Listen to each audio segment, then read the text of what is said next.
Hey, hi everyone. I'm Paul Mark. I'm a board member with New Executives Association with Paradox Brewery. It's kind of interesting that I've been in a lot of these marketing right now and sales because we just rebranded ourselves and we went into a consultant and a marketing firm, which has helped a lot. And our sales has been growing ever since we did that. So Julie Rhodes here is a consultant and marketing and sales guru, and she'll be speaking to us today about sales. Hi everybody, how you doing? Good. I'm gonna get sweaty because I usually get fired up talking about this stuff, believe it or not. Thank you for coming to the first session of the day. I know everybody probably went out last night. I also tend to not like microphones, so I might wind up stepping away from this, and trust me, I'm definitely loud enough, so you'll be able to hear me, I promise. Also, thank you for coming to this sales session. Most people don't like to talk about sales. It's not as sexy as marketing or, the yeast sessions or things about malt, tunnel pasteurization. Let's talk about that, right? Can you tell that I'm married to a production guy? So we keep it in the family. Sales is one of the most important things that you can learn about, and it doesn't matter if you're a sales rep, if you're a marketing person, if you're an owner, if you're an operator, if you work for a distributor, if there's vendors here, this is going to do a world of good, I promise. Sometimes when I teach these sessions, obviously I like to make it a little fun because sometimes it can get really boring talking about sales, but you don't make any money unless you sell stuff, hence the name of my company. I tell people if you have customers, you have a business, not a hobby. If this was Homebrewers Con, I wouldn't talk to you about business stuff. I wouldn't have to talk to you about sales, right? Because we would be back in the homebrewers phase. But once you filed for that business license, you made an unconscious agreement to invest in sales and sales knowledge. So that's what we're going to cover today. Hopefully this will help you approach sales a little bit more strategically than maybe you have in the past. How many people in here are sales reps? Okay, owners? Anybody else random, like marketing, anything like that? A couple randos? Okay, you're in a good spot. You'll learn something, I promise. All right, this is called patching your leaky sales pipeline. It's not all Mario themed. There's some other stuff in here. I'm a Gen X baby. I'm a Jimmy Carter baby. So anybody else Gen X in here besides me? Yeah. All right, we're like the forgotten generation. All right. This is a joke, by the way. I know you can't read this. You can go back and read this later on. This is tiny stuff to tell you why I have not been randomly selected by Megan to come and talk to you. I am an authority on sales. My full-time profession, which has been for almost the past 5 years, is a company called Not Your Hobby Marketing Solutions. When I first got started, I thought I was only going to do marketing consulting. I'm too lazy to change my DBA. I now do full-blown, full-stack strategic business consulting. You heard Audra this morning talk about EOS. EOS and traction is something that I do with all my consulting clients.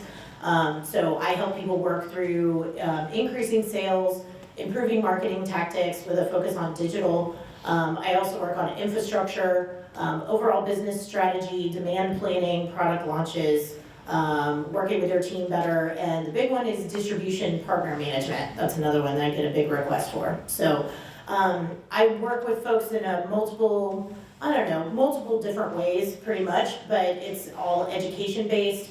I don't like the word consultant. I prefer the word coach or educator, but if I don't say consultant, then y'all don't really know what the hell I do. So I've been in this industry for a long time. I'm from Colorado. I play a lot of pool. I love donuts. I ski a lot. I have 2 kids. That's good enough. You're good. You don't need it. All right, pull out your phones. This is for Q&A. Whenever I ask people for questions at the end of one of my sessions, people are really afraid to ask questions and raise their hand. This will allow you to answer questions anonymously. You can put your name on it if you want to. If you want to be loud and proud about your questions, that's totally fine. But what this will allow you to do is I'm going to go and touch base with my phone again at the end of the session, and we'll go through some of the questions. If you can't tell already, I am very long-winded and I really like to talk about this stuff. So I am gonna save questions until the end, if that's okay with everybody, because I will get very easily sidetracked and talk for a very long time about one thing. Okay, hang on.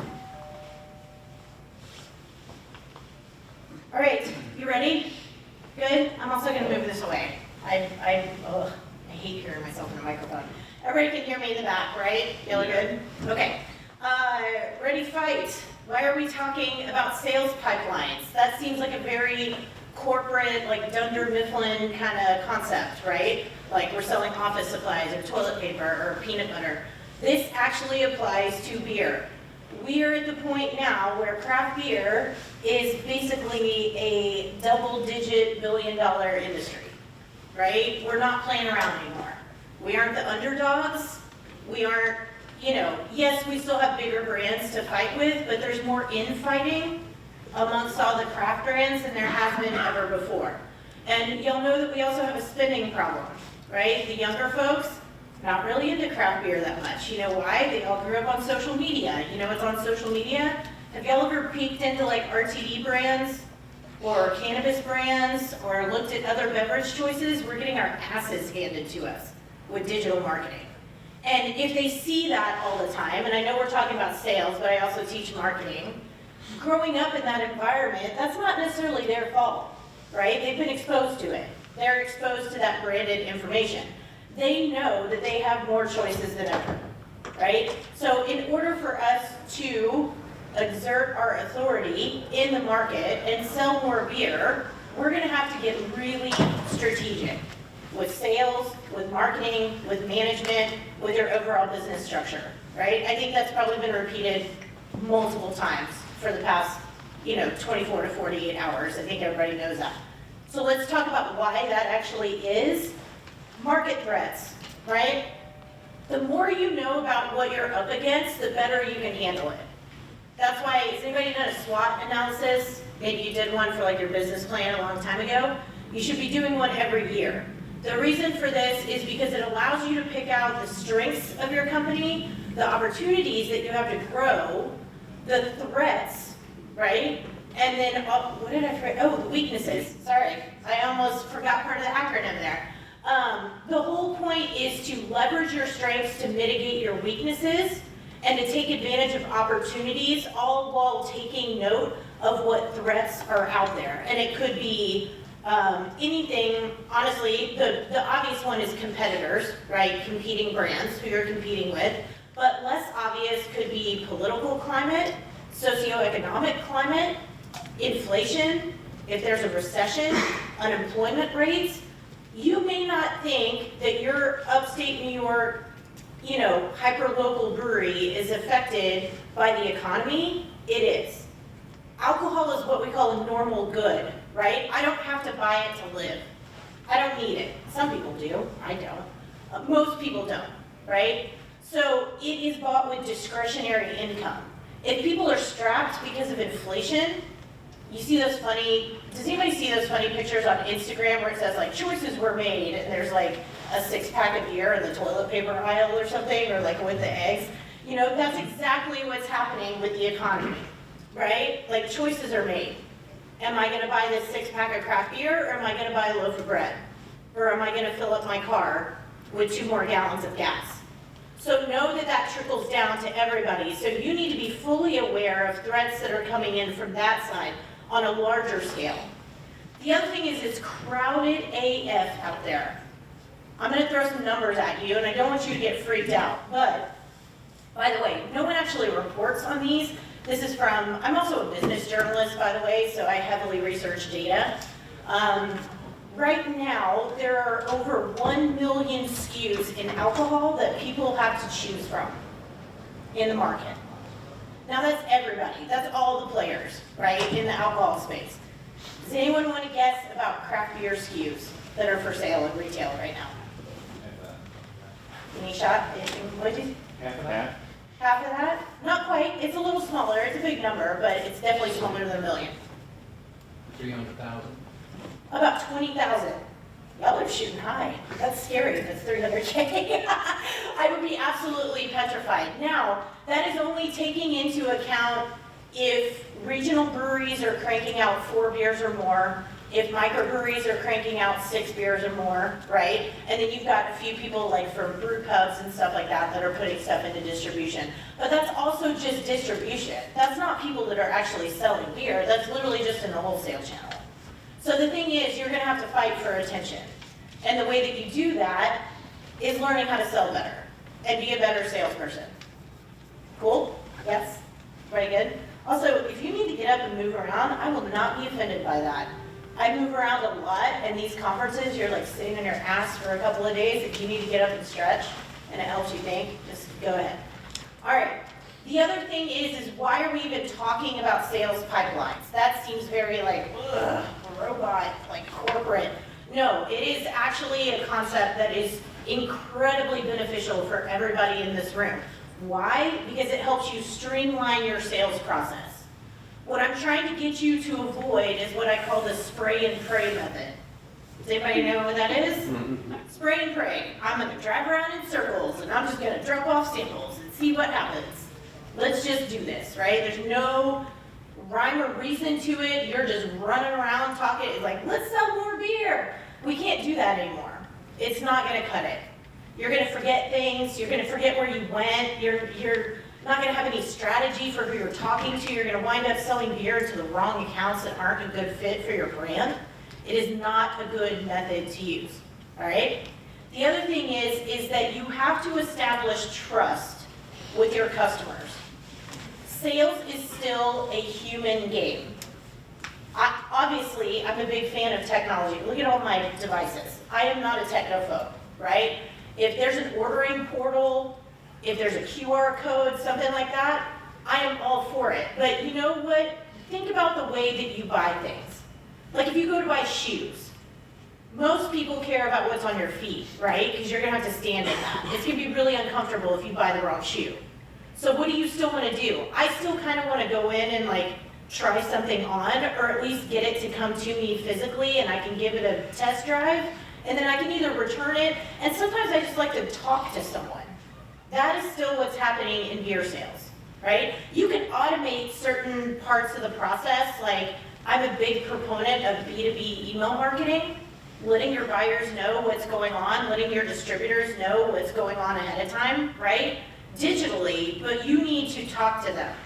They want somebody that they trust to help them make business decisions that impact their bottom line. It's not just about you and your beer. I'm not saying that your liquid is not important. What I'm saying is that person has to trust you before they invest in you. That's an investment. You're affecting their bottom line. If I'm Julie, on-premise buyer, right, and I run a pizza place, and you come at me with a Japanese rice lager, am I gonna look at you like you have a third eye? Yes, probably, because that might not be a good fit for my account, right? Or maybe you come at me with like a bourbon barrel-aged, whatever, chocolate stout, and I'm like, it's July and I serve pizza. Probably not the greatest fit, right? But if you're coming at me with like a very crushable, like Italian Pilsner, absolutely, bring it in the back door. You know what I mean? And if you know that ahead of time, you've done your homework, you know that that's gonna be a good pairing, right? You wanna have the highest probability of finding success with that account or whoever you're selling to, whoever the customer is, because if you jack up that first impression and there's a bad track record after that, you don't get that back. They don't trust you from that point forward. You have to sell like a consultant. You should be selling like a consultant. Anybody that comes at a buyer or even a customer, think about your tap room, with like a canned sales pitch that doesn't feel, do you know that's why door-to-door salespeople feel so weird? Does anybody hate that? I still get door-to-door salespeople, by the way. Does anybody else still get people that knock on the door? I thought that ended in COVID. I was really hopeful for that. I have a sign on my door that says, no soliciting, seriously, I'm totally serious, don't make it weird. Like a big sign, and I still get people that knock on my door. The reason that that feels invasive is because you didn't ask for that. I don't know, I don't have a need for your stuff. You're totally guessing, right? You are absolutely guessing. You are coming into my space, you're making an ask, you want me to commit right away, and it feels gross. It's the ick, right? What does feel right is knowing, hey, your house looks like crud, do you need it painted? Okay, first of all, that feels a little weird, right? You just insulted me. I don't think my house looks like crud, but thank you for noticing that I have a need for house paint, right? I might consider it. They're not that aggressive, by the way. They're not mean when they come to the door. But I have had a lot of house painters come to my door and ask me that. And I'm like, well, you know, thank you for stopping by. You know, I appreciate it. I do have a no soliciting sign on my door. I'd appreciate it. If you want to leave me a business card, I will definitely keep it in mind. Because I'm also kind of a nice person, and I want to be respectful to that person. That's their job, right? But here's the thing, is that if you come at a buyer and you're just pitching the kitchen sink at them, that's what it's going to feel like. Because they might not have a need for every single product in your portfolio. And if it's a mismatch, and if they think it's mismatched with their customer, their end consumer that they're selling to, they're going to be super annoyed. And you're probably not going to get another chance, right? Okay. So, the other thing that I tell people all the time is hope is not a strategy. Has anybody heard that? Hope is not a strategy. I can't hope that I'm going to sell more beer. I need to strategically plot out how I'm going to sell more beer. And I talk in the context of mostly like wholesale and distribution right now, but also know this goes for your tap room. It even goes for e-commerce, right? If you think about it. You can't just hope that you're going to sell more beer online. You have to actually put some effort into it, right? You have to come up with a marketing strategy. You have to work out credit card processors. You have to work out shipping. You can't just like let it go. So please don't be that blasé about your wholesale strategy because it will not work. Especially, you know, Fred is a good friend of mine and, you know, I always go to his distribution talk here every year. I know what distribution is like. I have seen some really cruddy stuff. I have clients all over the US, including Canada, which has a completely different distribution system, right? I also have people that I work with in Europe. You think the 3-tier is bad? Try doing Tide House. It's frightening, right? So please understand, I get distribution woes. What I try to do is take my 2 decades plus experience and say like, this is how I worked with wholesalers. This is how I work with wholesalers today. This is how I work with retail buyers in the market. This is how I work with national accounts. And trust me, when you have a clear strategy, it works. I've never seen it work the other way around. So you don't have to do it my way. I'm just saying there's, you know, some best practices, right? So think about how to do it in your own way. Okay. It took that long to get to the agenda. You excited? Anyways, I'll just fly through this really quick. First of all, we're going to talk about the details of a pipeline and what that actually means. Anybody familiar with the CRM called Pipedrive? Anybody heard of Pipedrive? No one's heard of Pipedrive? Really? Oh God, I live in my own like sales echo chamber. Okay, there's a reason that it's called Pipedrive. It's because it's modeled after a sales pipeline. So, we're going to talk about who actually needs one. We'll talk about how it actually works, like the science of sales and the components of it. And then we'll talk about why your pipeline is leaky and a couple of ways that you can fix it. Sound good? Now, don't forget to ask questions, by the way, on the app thingy as we go along. All right. What the heck is a sales pipeline?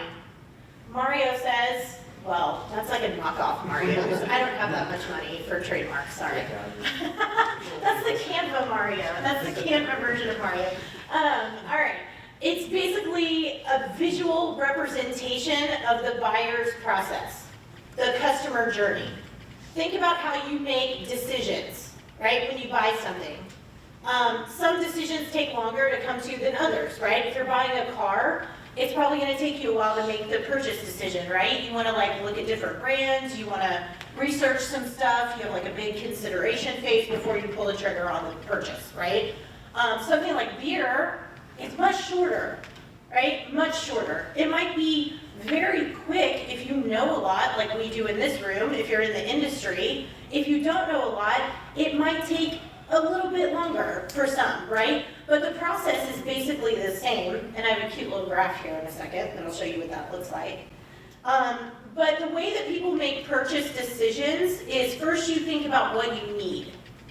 I know that sounds weird for beer, but if I'm an end consumer, right, and I have a free day to do whatever on like a Saturday, and if I enjoy beer and I don't have any plans, and I'm like, oh, I need a beer today, where am I gonna go? That's the first step, right? So that's what it would look like for an end consumer.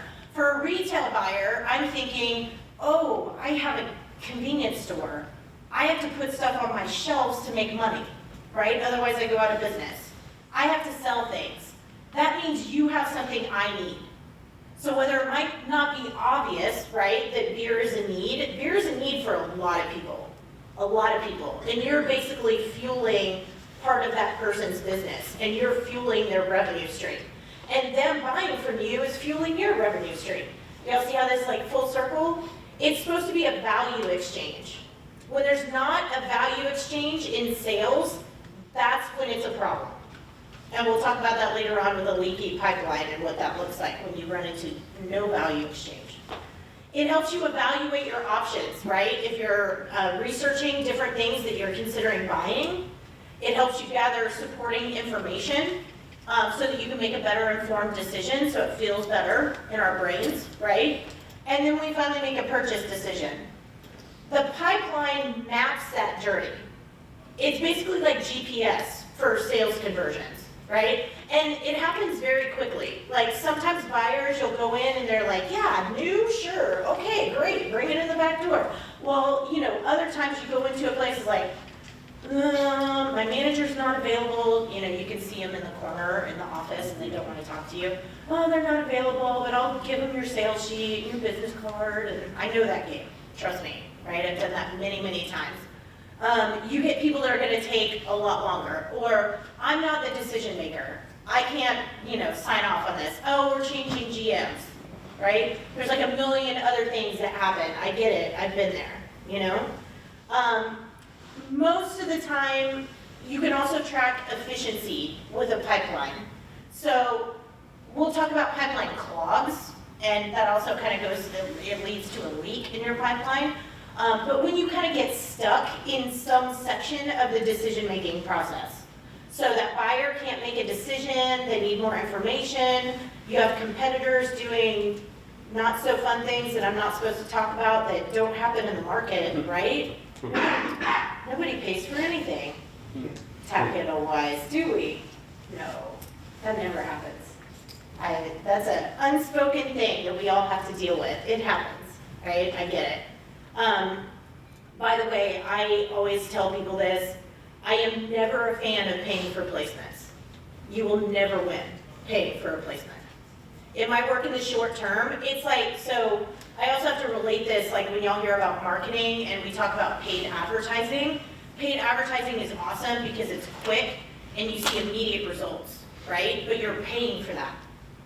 Organic marketing, which is like, I'm hoofing it with content, and blog posts, and emails, and all the things. But I'll tell you what, the people that come into your environment through the organic stuff are going to be there for the long haul.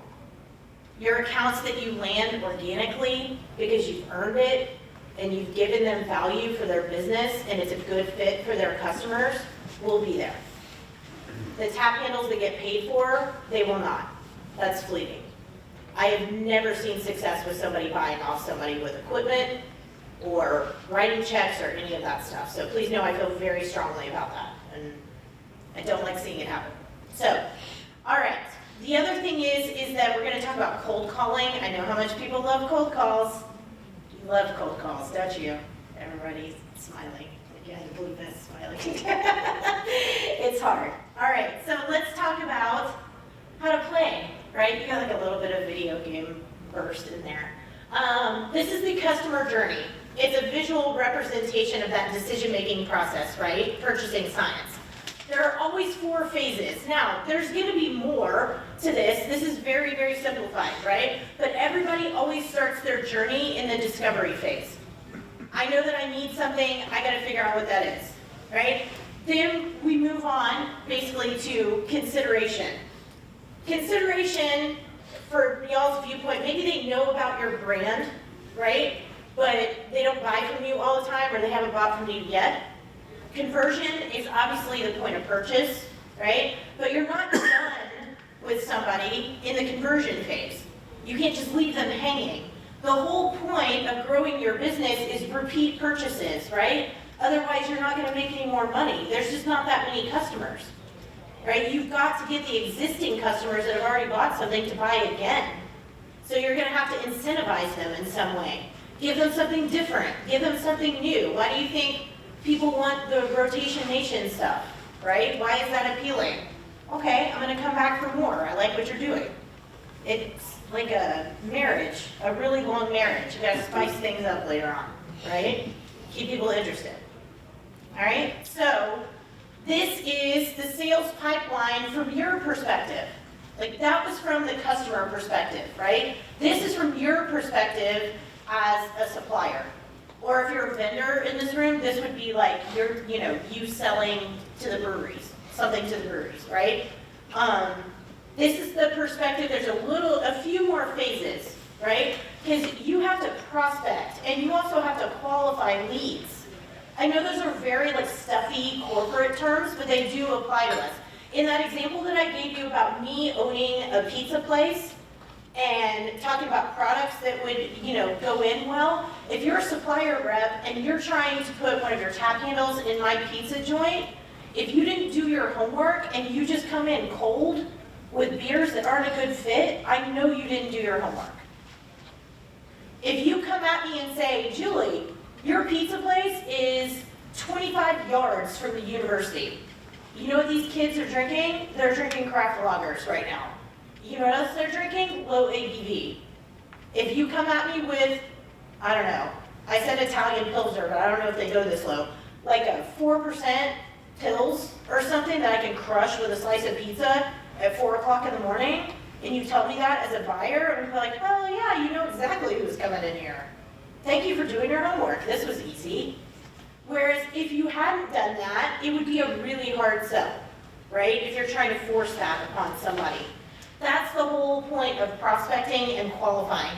Before you get out and do that spray and pray method, you want to look to see like who could I possibly sell to, right? And who might be a good fit, and who has the highest probability of saying a yes, and then you create what's called a target list, right? So that you aren't just wandering around.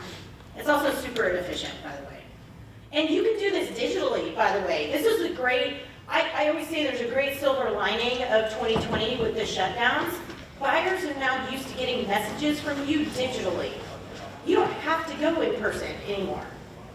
Right before I left the corporate world, I was managing 9 states. Do you think I could be in 9 states at the same time? Absolutely not. I had like 17 plus wholesalers that I was juggling. I can't talk to them in person every single day. But the whole point is that I strategically set up relationships with those buyers and with those wholesalers that they trusted me enough to listen to me digitally. I could shoot someone a text message and sell like 20 heads in one day. And I'm not trying to shoot my shot here and like toot my own horn. I'm just saying it took a really long time for me to build that trust with buyers and distributors, that I was at a point where I could literally just send a text message and make sales happen. That's where you want to get to. That's efficient selling, right? I don't have to go door to door for everything. I can set myself up for success digitally and then do the follow-ups in person if I need to, because then you get that personal touch, right? There's that human touch again. Also, in the middle, proposal, that's kind of like the introduction. I'm going to talk about introductions when I come to cold calls, so I'm going to come back to that. But obviously the close, who here likes asking for the sale? Yeah, I got a few people that do. I hated it.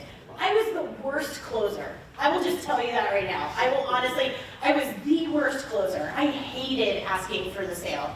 And it took me years to figure out how to be comfortable with it. There's, I think it's called the Little Red Book of Sales. I don't know if anybody else has read that, but it talks about closing styles. I was an assumptive closer. So that was more of like, hey, so you really like that kettle sour, how about I ping your wholesaler rep and send in 2 sixtels this weekend? And they would be like, yeah, sure, why not, right? So it didn't feel so weird. That was my way of getting away with it. But I was more of a relationship seller, right? I'm a consultant, for God's sakes. Do you see how I did this? I was a relationship seller. I was not like aggressive. But there's, as my country dad would say, there's different ways to skin a cat, right? People have different personalities. There's different ways. So you don't have to do it my way. Again, you could just be like, you gonna bring in this half barrel or what? We doing this? Let's go, right? Totally fine. So figure out your own way to close. But the other thing is you've got to retain them as well. If you sell in a keg, your ass better be in there real soon afterwards to see how it's going. You need to. The number one complaint, by the way, just because I'm out of supplier sales doesn't mean I'm out of the loop. Do you know what I do? I go to retailers and I ask them questions. I ask them questions about their supplier reps. I ask them questions about their distributor partners. I ask them what annoys them about their supplier reps. I ask them what their supplier reps do well. And I'll even do it on the road. I'm from Colorado, right? So I have no idea anything about the Albany market. As soon as I get into town somewhere, and I learned this from Bud Williams, by the way, he told me this years ago.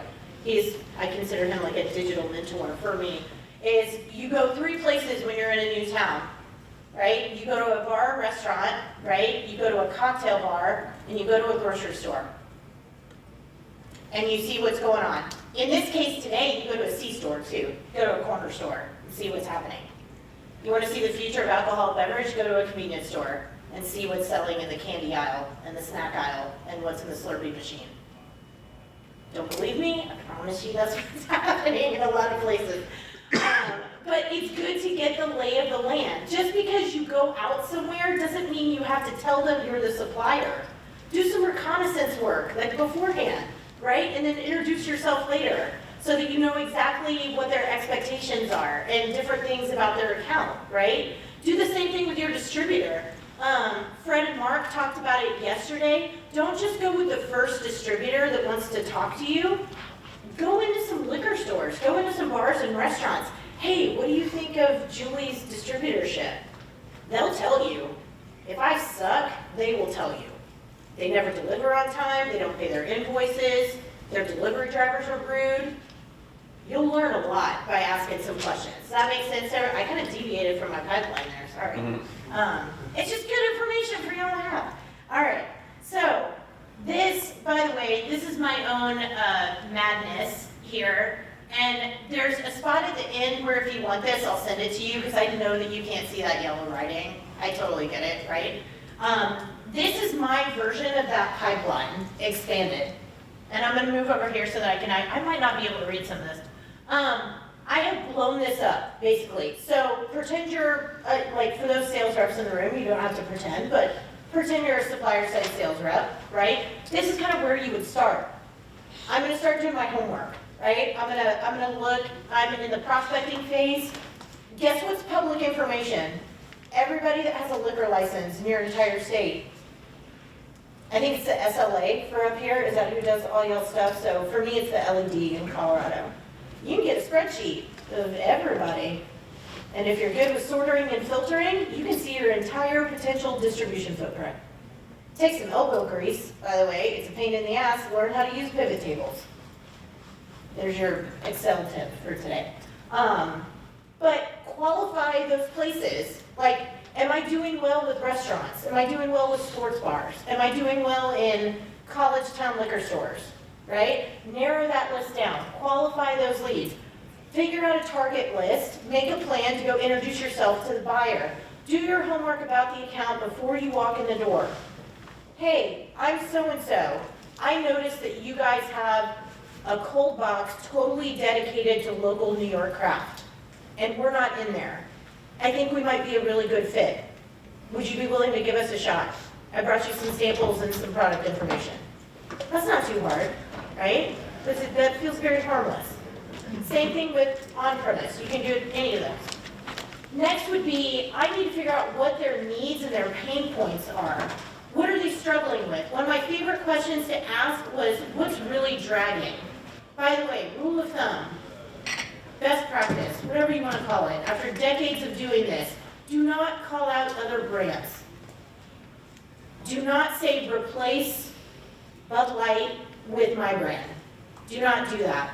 Also, don't ask for a display instead of somebody else. Oh, you have so-and-so on a case stack, why don't you have me? What you did inadvertently is that you've told that person how to run their business. And if there's anybody that gets fired up about this, you know that. How would you feel if somebody came into your home and told you how to run your brewery?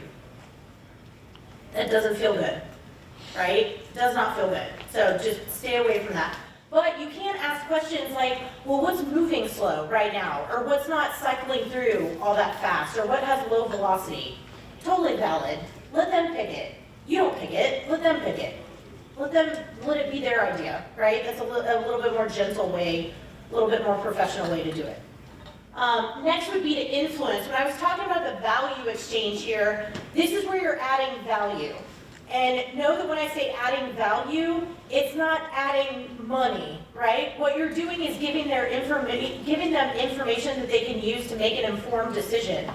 Fresh sheets, sell sheets, offering up point of sale materials, right? Offering to come in and do a demo or a promotion, talking to people about sales velocity. If you have scan data, if you have social proof, any of that kind of stuff, those are all points of value that you could give somebody as saying, like, here's your insurance policy, this is why I know it's gonna sell well, because I have proof of it doing well in other places, and also I know what kind of business you are, and I've recreated success with that in other places.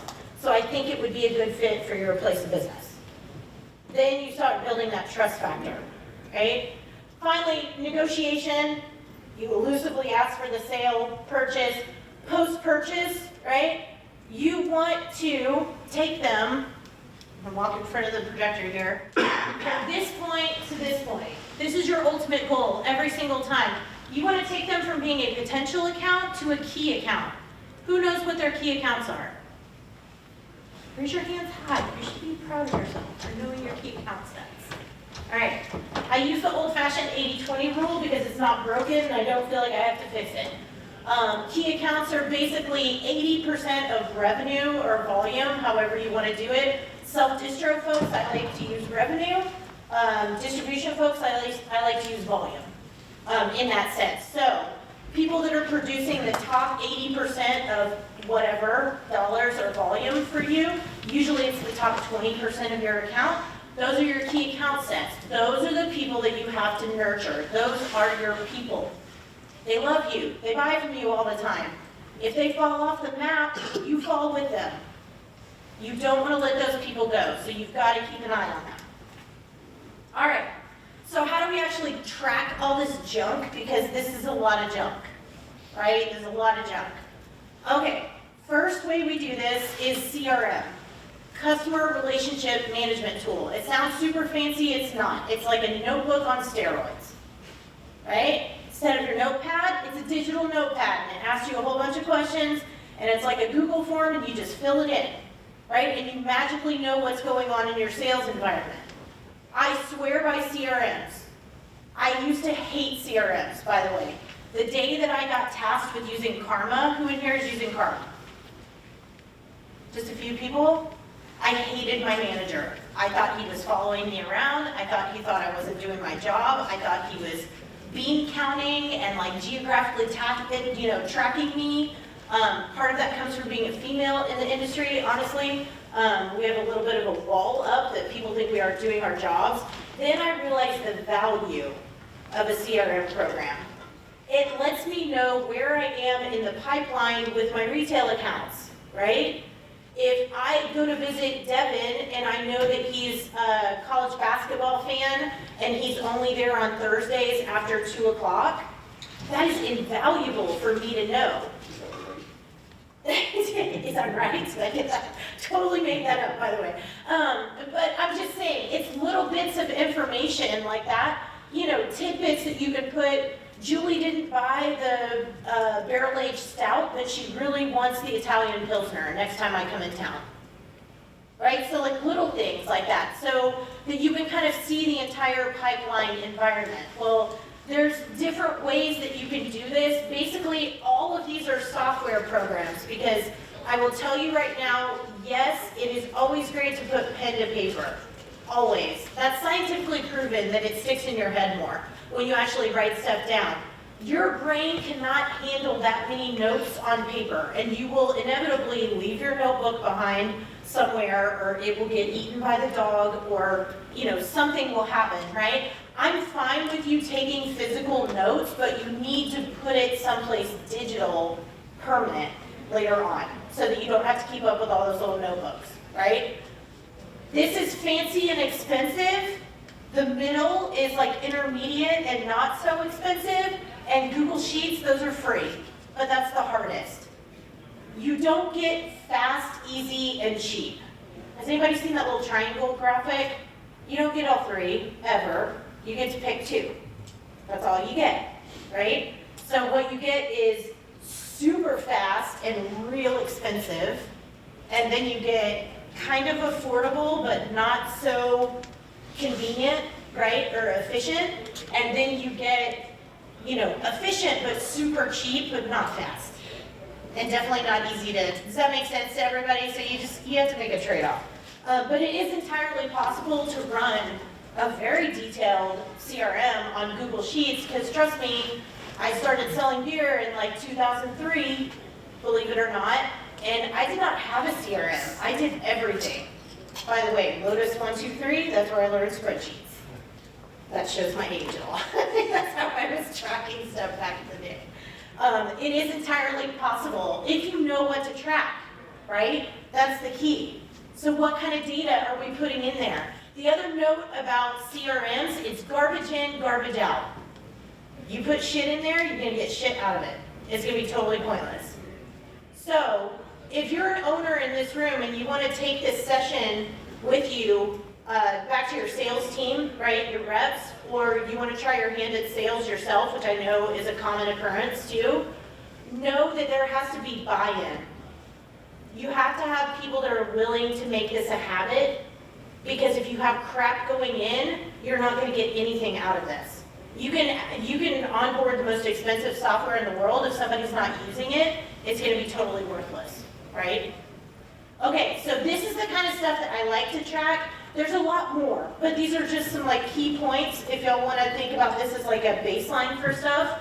The name of the account, the day that you went to visit, the type of visit it was, right? It could be digital, it could be an email, it could be in person, it could be a scheduled meeting, whatever it is. What you talked about are just notes. Do you need to make a follow-up?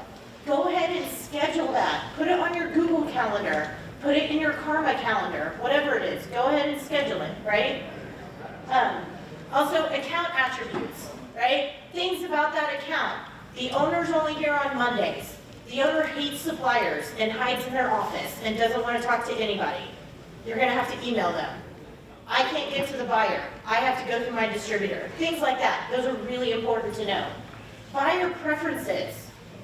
This person hates paper, right? They hate paper. They want all digital. Nothing but digital fresh sheets, nothing but emails, all that stuff, right? Nothing physical. This person loves paper. They want all the sales sheets, all the things, and origin stories. People have different personalities, so that's what you want to track. Finally, the most advanced thing, if you're super fancy and you want to be fancy with your CRM, you can track commitments. That's usually when you get a bigger sales team and you have more stuff going on and you have a sales manager. That is, I got somebody that said they wanted to bring beer in. I'm going to document that, and then as the sales manager, I'm going to follow up, and if I look and I see that that beer didn't go in, that's a lost commitment. That's where we get into efficiency, right? Like efficiency purposes and tracking all that out. Uh-oh, we have a leaky sales pipeline. So, what does this look like? It basically disrupts the sales flow process, right? We're disrupting the sales flow. We're disrupting that purchase decision journey. Something has clogged up the pipe. You have dropped the ball and totally broken the pipe in half, and you've got to start over at the beginning. Or something has changed. The account got bought out.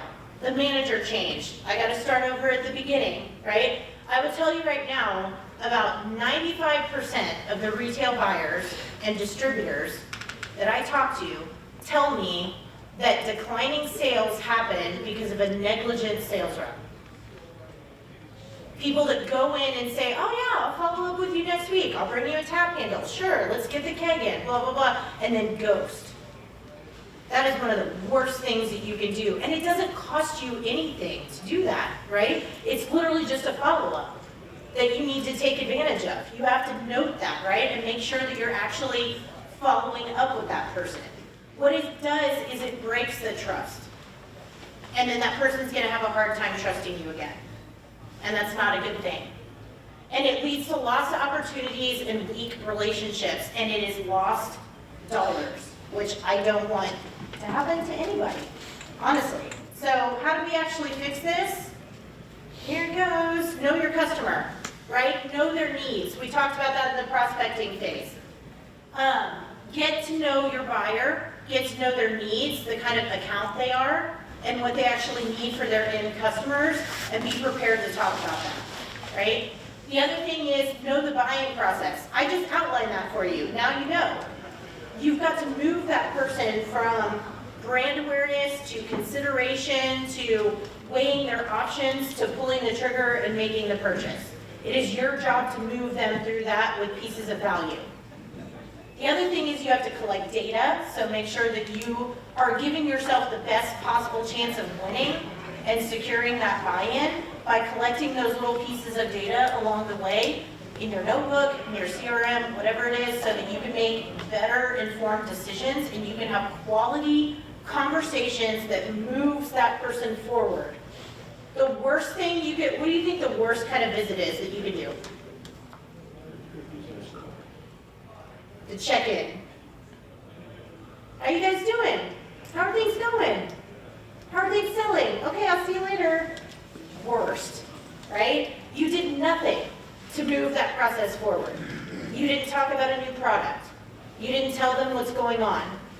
You didn't talk about exciting things coming up for your brewery, right? You didn't ask them what's going on in their business. You didn't show patronage. You didn't do anything. You popped in and popped out, right? That's not necessarily a leak in the pipeline, but it definitely didn't move you forward. People talk about showing face. No, that doesn't cut it anymore. Just because you go out at 1 o'clock in the morning with your friends on a Saturday and the buyer happens to see you, that's not going to guarantee sales. Not anymore. Everybody does that. Everybody wants to be a cool kid beer salesman, right? That's the fun part. Finally, use a CRM, right? Make sure that you have everything documented. Cold calling, winter wizard, that's what I used for my last slide. Nobody likes cold calling. And then we'll move on to taking some questions from everybody in the last few minutes here. How do we make cold calling easier? And why do we need to talk about cold calling? You lose 10% of your customers every year. That is every business on this planet. That is not a beer industry statistic. That is a general business, small business owner statistic. Every year you lose 10% of your customers, whether you like it or not. So think about it. If you're not doing prospecting and cold calling to gain at least 10% business somewhere, sales, dollars, distribution footprint, placements, whatever it is, you're working at a deficit that whole year. And then if you let it go, it's just going to get worse and worse and worse. So let's make a commitment to at least trying to improve things by 10% or more so that you can get ahead of the game each year, right? And how do we make cold calling easier? Because now we know that it's necessary. Familiarity. Human brains like things that are familiar. They also like it when you approach them with something that makes sense, right? So you know what you can gather too besides liquor license information? People's social media pages. That is free for you to do your homework. Their website, PR, like press releases, right? About different places. You can go online and find out just about everything you need to know. What does the store layout look like? Do they have end caps? Do they have case stacks? Do they use posters? Do they have tap handles or just those little nubby black things that are like nondescript? right? Do they have a bingo night? Do they do live music? Do they have an extensive menu that you could do a beer dinner with? Those are the things that you need to find out ahead of time so that you can go into that account prepared. And like what I was saying earlier about the liquor store, hey, Julie, I'm so-and-so from Albany Brewing Company. I have no idea if that exists. But I noticed in your cold box that you have a huge section of New York local craft beer. I am not in there. I would love to be in there. I think it's a really good fit, because I also see that at eye level, you have hazy IPAs. Guess what I have? A hazy IPA. And I know you're not gonna put your low sellers at eye level, because that's how sales work in off-premise, right? Making it so that you have just proved to that buyer in that conversation, I've done my homework about your business, I give a shit enough that I investigated about your business model, right? I also know where my product is gonna fit in, and I've given you social proof for why it's gonna sell well. And I would be shocked if you don't make a sale after something like that. Right? So make cold calling easier with familiarity, so it's not so awkward. And thank you for playing.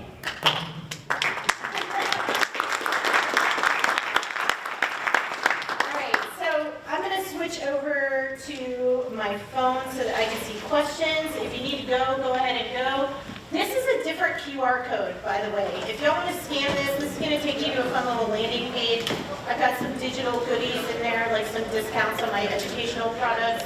And then you can also contact me for the slide deck and those little charts that I had throughout the deck, if y'all want to see those. If you hit one of those buttons, it'll just go straight to me.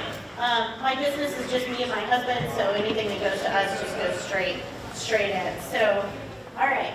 How do you address problems that an account is having with a distributor during the pipeline process? Sometimes there's nothing that you can do about these issues.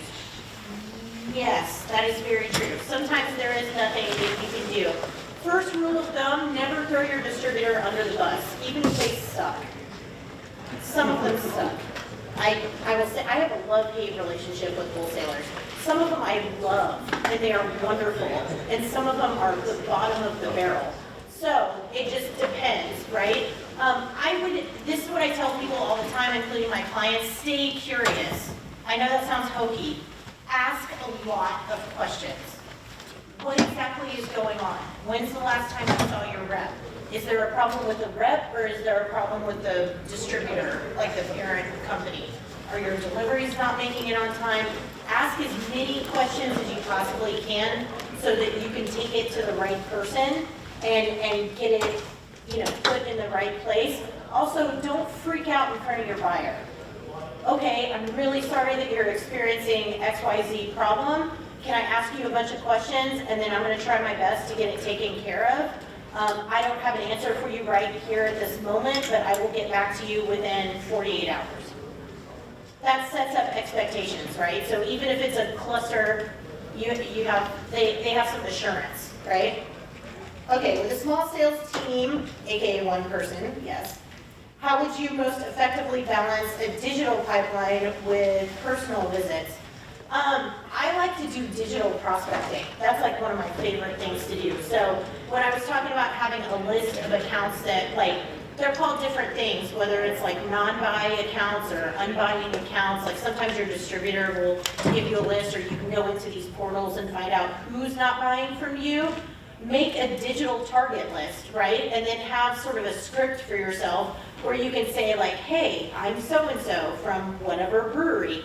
I would love to speak to you about blah, blah, blah. And again, it's the same as cold calling in person, make it familiar. I'm contacting you because of XYZ. I see that you guys do really well with craft lagers. We have a killer craft lager. I would love to bring you a sample. When's a good time to catch you? So, I'm doing everything. So, running invoices, doing the digital investigation, doing the deliveries, everything. And I found I'm new to all this, so it's so frustrating. I did your approach, I went through Google, I went through spreadsheets, I went through everything, spent days, weeks analyzing who would be a potential good prospect, signed off literally within 2 blocks of where I live, people I actually knew. And I found a mixture of both the scattershot approach and the highly focused approach worked really. Like spending, hours and weeks. I'm finding these great places to go to, and then going there multiple times and just not being able to break through. It's so frustrating because you spend all that energy researching, go back multiple times, and at the end of the day, no. And there's no way through it, right? That's it, no is no. Yeah. And then they think, fuck this shit, and just walk around, drop off some cans randomly, go and see some people, and suddenly be like, oh, 3 new accounts. Randomly. And I never would have thought to them because it didn't look that great, it didn't sound like a good fit. And then, the guy, the manager, whatever, loves what you're doing and embraces it, becomes a new account. Yeah. So that I found very good wheel-driven. So I'm listening to everything you're saying, makes perfect sense. And I agree with everything you said. But in the field, I was kind of believing. It's like, okay, which way really works the best? And Yeah. Sales is one of the most humbling things I've ever done in my life, and I've had 2 I children. hate it. It is, if there's anything that's gonna break your spirit, it's gonna be supplier sales. Absolutely, yeah. You have to be broken down to rise back up. I'm telling you, it's hard. It is hard as shit. It is, Every week there's a different, approach to everything, because he gets so frustrated and upset about the lack of success. and you have to, you can't take it You have to be okay personally. with the failure, there's Yeah. so many more places that don't have your product than do. It hits So every you one of have my, to- it hits yeah. every one of my psychological feelings. Yeah, right. Yeah, you're not alone, that's what I'm trying to tell you, you're not alone. With another way that I work with my client partners is that I help them onboard, and I hire sales reps in a really unconventional way. And the thing is that I'm mostly looking for soft skills like resiliency, follow-up, organization, things like that. Like, I'll just hit them with, hey, I'm launching a new product, what would you do? And they're like, and I'm like, can you figure it out? Let's go. It's, don't get frustrated. Those spots that you were like, oh shit, 3 sales, 3 placements. Why? Why did that happen? Figure out how to recreate those successes. One of the best sales tactics that one of my old mentors told me years ago, and he's like, go where everybody else is not going. Yes, it's fun to have tap handles in the hype beer bars and stuff like that, but here's the thing. You could either spend 6 months brown-nosing Johnny Beyer from Barnhouse, I'm not gonna say what that rhymes with, but milking their attention, right? Or and maybe they sell through 4 or 5 half barrels or something, like in 1 month, right? Whereas in 6 months, you could have gone out and gotten 20 family-owned accounts that sell 1 half barrel every month. So it's also an ROI thing. It's an ROI of your time, right? When do you kind of give up? And you are gonna hear a lot of no's. You are gonna hear a lot of no's, but the yeses that you get, I want you to take stock of those and think to yourself, what kind of account this is, what kind of buyer this is, what did I do in the sales process, what worked, what didn't work, what's not working at the places that I'm getting no's from.